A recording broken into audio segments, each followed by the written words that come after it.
Hello everybody, what's going on? Welcome back to... Wait, no, this is the redirect video. Hi everybody, what's going on? Welcome to the redirect video for Let's Watch My Hero Academia. Hold on, what's the name of this movie? Oh god. My Hero Academia... World Heroes Mission and OVA 6. I'm also throwing that in there too, but I won't put that on like the title or anything because it doesn't really matter. Anyways, hi everybody, what's going on? Welcome to the redirect. Feel free to go in the description and click on the Dailymotion, Google Drive, or BitChute links, although I do have to say, Google Drive, I don't know if I'll have the space to upload this. I think I will, but I'm not 100% sure. And Dailymotion probably won't work, because for some reason, my Dailymotion account hasn't been uploading videos properly. I don't know why that is. I need to figure that out. But it will be on BitChute, most likely, so hopefully BitChute works for everyone. Quick question, you don't have to answer, but if you do, I'd appreciate it. Does BitChute work fine for everybody? Just quickly asking, because I'm curious. I just want to make sure, because it works great for me. It works better than, like, Dailymotion and Google Drive, to be honest. Like, I think Google Drive is the best option, but with limited space, I can't upload everything there. So BitChute works great, but I don't know if, like, people have problems with it or not, so if you do, feel free to comment down below. I'd appreciate to hear if you have any problems with BitChute. If you don't, though, don't worry. But if you do, let me know, because I'd like to know if I should just stop using Dailymotion, because it doesn't seem to work for me anymore. Like, half of the things I upload there just get, they don't properly upload. They just get, like, banned immediately. So I don't know what's up with that. Maybe I should make a second Dailymotion account. Who gives a shit? Go in the description, click on the link, watch the episode. I watched the movie. For those who don't know, I will be jumping into season 6 relatively soon, quote unquote, relatively soon. However, I had to watch the movie first before we did that, and with that said, at the end of the movie, I start talking about it, but then I stop and I clarify that I will talk about it more in the redirect once I've had a bit more time to think about it and process my thoughts. So this is the redirect, so I'm going to talk about it now. So, spoilers, I suggest you go watch the movie first, and then come back here and we can talk about it. Because at the end of the Let's Watch, I'm a little rambly and I just kind of talk a lot, and I thought I would like to give a more precise kind of overview on the movie and how I felt about it. So let's do that now. Spoilers aho for the movie. In case you haven't seen it yet, I suggest you go watch it and then maybe watch my reaction to it if you want. Or if you just don't give a shit, you can just listen to me talk now, but I don't think you should do that. That's bad. But if you want, I can't stop you. But spoilers are confirmed now. Okay, so at the end of my Let's Watch, also I'm spoiling how I feel about the movie, so, you know, big fucking spoilers here. But at the end of the movie, I had quite a bit to say about it. Mainly not super positive things, which I felt bad about for the past couple of days, because I'm recording this about 3 days after recording the movie. I think 3 days? Whatever. The point is, it's been a bit. And I felt bad, with being so negative. I'm sure anyone who's watched me knows I try not to be negative. I'll make fun of things here and there and kind of joke around, but I don't usually watch things I don't like, and the very few shows I have watched that I don't like, I either stop watching, such as Attack on Titan Junior High. I wasn't a big fan of that show. It's totally fine, I just wasn't having a great time reacting to it, so I stopped. In fact, I don't think you can even watch that series anymore, because I don't think I put it up anywhere. Just because I wasn't really having fun with it. And I was like, well, that's not fun to watch. And the few other shows I've been a bit more critical on, such as the more recent seasons of Attack on Titan and Madoka Magica, and a handful of other shows that I've watched and been very critical and judgmental on. I don't really enjoy those let's watches. I don't like looking back and thinking, oh, I didn't really have fun with that, or I just complained the whole time. And I don't ever go into a let's watch planning on doing that. So I felt kind of bad about it. But as time has gone on and I've thought about it a bit more, I don't feel that bad anymore. It was genuinely how I felt at the time, but I would like to go a bit more into specifically why. I will be the first to admit a lot of the things I had problems with were more so my expectations and my personal preferences. I think my biggest problem with the movie overall, because I don't really expect a lot from these My Hero Academia movies. I know they're ultimately not going to be canon, or at least they won't make any radical changes to the canon. And I know they're not going to, be this big deal or anything. It's just fun reasons to have action happen in between, like, actual seasons of the show. And I don't mind that. In fact, I feel like that's how I felt with the previous two movies. I've voiced my issues with that, but I feel like I've still enjoyed those two more than I did with this one. And I think the main one, obviously, is I really didn't like what they did with Rhodey.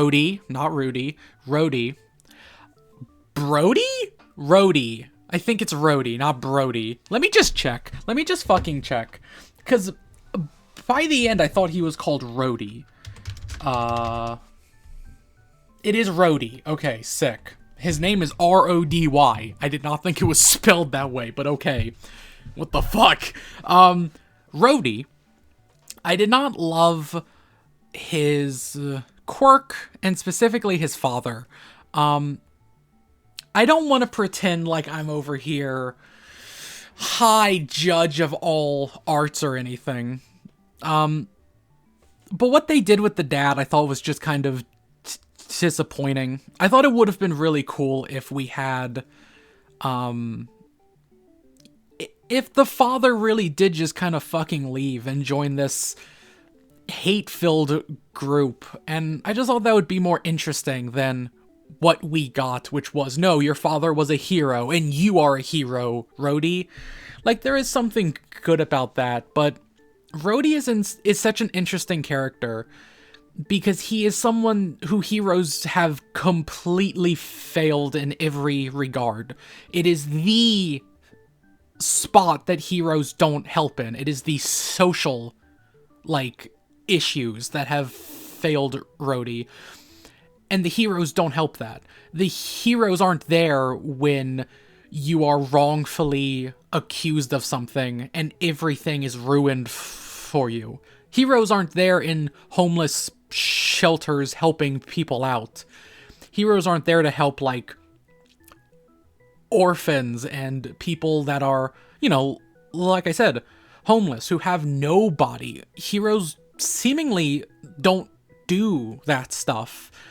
And it's an interesting spot to take it's an interesting character to showcase, because usually if someone hates heroes, they are, even if they have a point, like Stain or Shigaraki, even if they do have a point, ultimately their points are counteracted by the fact that they are evil and they want to kill people and they don't value life and they're just crazy killers. Even if they have a point, it is completely overruled by that. So Rhodey is absolutely, unarguably a good person. So I was interested in seeing the kind of dynamic between him and Deku, and it was played up for jokes for the most part, but then we got towards the middle of the movie where it was like, okay, they're starting to become friends, and I was waiting for the moment where the fundamental differences kind of hit, and Deku is unable to help him through that.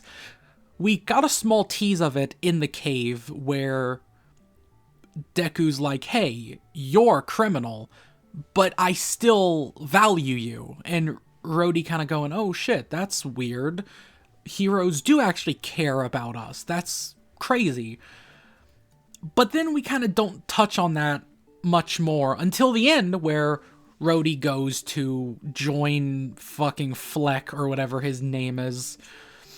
And then it's a fake out. Rhodey's a good guy still. Don't worry about it. Blah, blah, blah. He wins, right? And I just feel like there was way more to do there. I'm not mad at what the movie was. I'm mad at what the movie wasn't. And ultimately, that is a fairly weak criticism to have of really... At least it's a weak criticism in this case. Because the movie was clearly not... Well, the movie wasn't interested in having that talk. But I think by presenting a character like Rhodey, you kind of opened the door to it. So to not explore it more, and to make it more so just a quirk of his character, is a bit disappointing to me. I was really interested in having a scene where Deku admits, like, yo, you had it rough and nobody helped you, and I understand why you've done the things you've done. I understand that not all criminals are just these evil maniacs. Like, I understand. And I'm not going to judge you. I'm not going to argue you. I get it. And we do get a bit of that in the cave, but Deku is just so nice that it doesn't feel like an actual... It doesn't feel like an actual, like, conflict of morals. It just feels like Deku is so nice and sweet and innocent that Rudy is completely defeated, and he goes, damn, maybe I could do better. Maybe, you know, heroes aren't so bad. As opposed to him presenting that he had a really good point. And Deku doesn't argue him or anything, but he also doesn't give his side of it. I feel like Rhodey needed to be more abrasive in order to make that dynamic more interesting. Because from the beginning, Rhodey's pretty nice. He's a pretty chill fucking dude.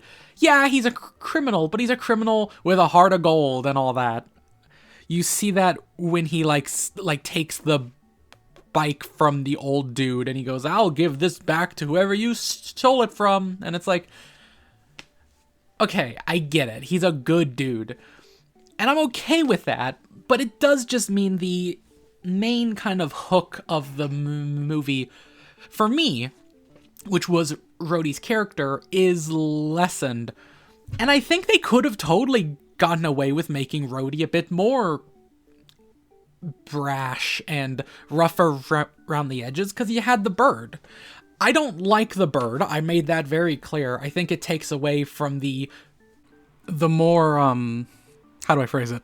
The more, like, grounded or not gritty, but, like, you know, that element of, yeah, like, what? It takes away from the, like, grounded element that I think is so interesting with the Rhodey and Deku kind of dynamic. And the bird just kind of adds this weird, I don't want to call it comedic relief, but it does add this, like, lighthearted kind of distraction. And it isn't a big deal. Like, I really don't mind it that much. I would just rather it not be there. But with it being his quirk, I was a bit more open to the idea of, oh wait, it's his quirk, okay, sure. And then when it was revealed that the bird expresses him, or expresses his true intention or whatever, I was like, okay, that's kind of interesting. But the character of Rhodey doesn't really, like, need that, because he expresses himself fine. Like, as I said, if he was a bit more rough around the edges, maybe I'd be like, okay, that's kind of interesting that the bird is, like, you know, expressing his true emotions, and you think it's just that he has a cute pet that acts totally different than him, but no, that's how he actually feels. And then his more rough around the edges kind of vibe could make more sense and not be as abrasive as it could be otherwise, because the bird would show you how he really feels. And even though I think if that was the case, that reveal shouldn't be saved for the end of the movie, it should be like halfway through, like when he tells Seku, I would have liked if we actually heard that, as opposed to saving it for the end for that big twist that I don't think really hit as hard as they expected it to, at least for me. But yeah, like, that's my overall feeling on Rhodey, and the movie kind of like... It's weird because I don't want to say that the movie wasn't at all going for that, because it was. That was the whole deal with Rhodey's character, was that society failed him. He had no reason to care about Deku, to be friends with him. And the movie weirdly doesn't really, like, shame him for it. The movie kind of says that, no, yeah, he totally had no other options here. But then at the end, he gets a job with the guy at the bar, and it's just like, okay, well, he did have options then. So, and I get that it was just a quick and easy way to say, look, he's getting his life together. But I never felt like his life not being together was his own fault. But then at the end there, he takes the initiative, and now he kind of solved it. I don't know. It's just weird. I just didn't like, I feel like they should have stuck to it more, but I'll admit, like, this is a My Hero Academia movie. We don't really have, like, time for all that, I guess. But, still, it just feels like they probably shouldn't have even, like, danced around it then. Anywho, that's my point with Rhodey and all that. Oh, my cat is here. Hello. Hello, Goofy. Hello, my little man. Anyways, that's my point with Rhodey. And in terms of the villain, I just don't like the villain. I feel like, his reason... Hi, Goofy. Oh, my cat is here. He's scritching me. How nice. Anyways, yeah, I feel like the villain's whole motive was not bad, but it just felt a little, how do I phrase it? I mean, first off, I mention in the actual Let's Watch, although I think I fast-forwarded it because I didn't make a good point, but in the actual show, or during the actual Let's Watch, I mentioned that in the manga, there is that very short, like, chapter where Shigaraki and his crew go to the, like, anti-metahuman people's, like, castle, or, like, mansion or something, and they're all people who, like, hate people with quirks that alter their physical appearance. And this whole, like, anti-metahuman things kind of reminded me of that. However, I think it really falls apart when, like, I'm not against the idea. I understand what they're going for there. But then, like, you have metahumans on the team so that they can fight the heroes, and I get it, but it's just kind of like... That's where it kind of leans more into just, okay, so they're just evil. They're just evil people. And they're like, I will die for my cause. And it's just kind of like, okay, fine. Like, it just doesn't do a lot for me. I feel like if you're going to introduce, once again, the concept of this is an anti-quirk-based group, and then they have people with quirks in the group, it's just kind of like, okay, why do you even make them anti-quirk people if they have people with quirks? And I get it, because the people with the quirks hate having the quirks, even though all the people with the quirks seem to have really strong quirks, but whatever. I get it. It also makes the punch of, like, Fleck has a quirk, like, that's his quirk. It makes that being, like, not a twist, but, like, kind of a reveal that he has a quirk. It's just kind of like, well, yeah, sure he does. Everyone in this group seems to have a quirk. I don't know. It just doesn't... And I get that the movie isn't trying to make a really deep and interesting villain for Deku to fight.